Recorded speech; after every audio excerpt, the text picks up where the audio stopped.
অসমৰ ৰাইজক প্ৰতিশ্ৰুতি দিছিল বিনামূলীয়া চাউলৰ লগতে দালি নিমখ আৰু চেনিও আমি ৰেচন কাৰ্ডৰ দোকানৰ জৰিয়তে ৰাইজক সুলভ মূল্যত যোগান ধৰিম।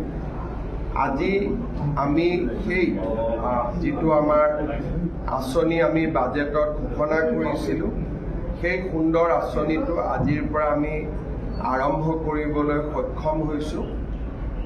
1 কেজি দালি 1 কেজি চেনি আৰু 1 কেজি নিমখ 117 টকা দামত এতিয়াৰ পৰা মানুহে ৰেচন কাৰ্ডৰ বিপৰীতে আমাৰ ৰাইজে ক্ৰয় কৰিব পাৰিব আৰু 1 জানুৱাৰীৰ পৰা 117 টকাৰ পৰিৱৰ্তে আমি 100 টকাতে এই তিনিওবিধ সামগ্ৰী আমি যোগান ধৰিম।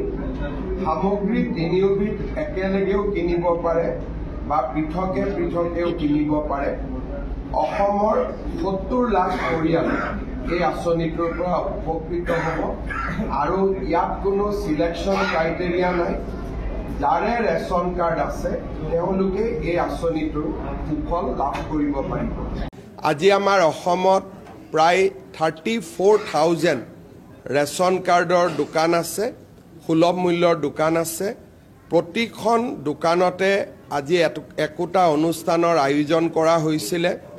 একোজন মুখ্য অতিথিও আছিলে আৰু ইউটিউব যোগে বা ফেচবুক যোগে বা টেলিভিশ্যনৰ জৰিয়তে সেই স্থানসমূহতো অসমৰ ৰাইজে এই অনুষ্ঠান চাইছিলে আৰু এটা বহল প্ৰচাৰ যাক প্ৰয়োজন আছিলে এই আঁচনিটোৰ বাবে বহল প্ৰচাৰো আমি কৰিবলৈ সক্ষম হৈছোঁ।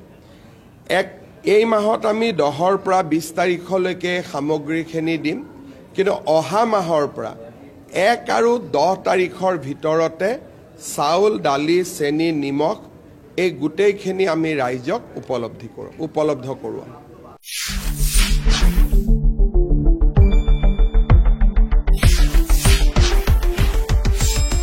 শুদ্ধ আৰু বিস্তৃত বাতৰিৰ বাবে চাই থাকক নিউজ ডেস্ক ৰিপোৰ্ট।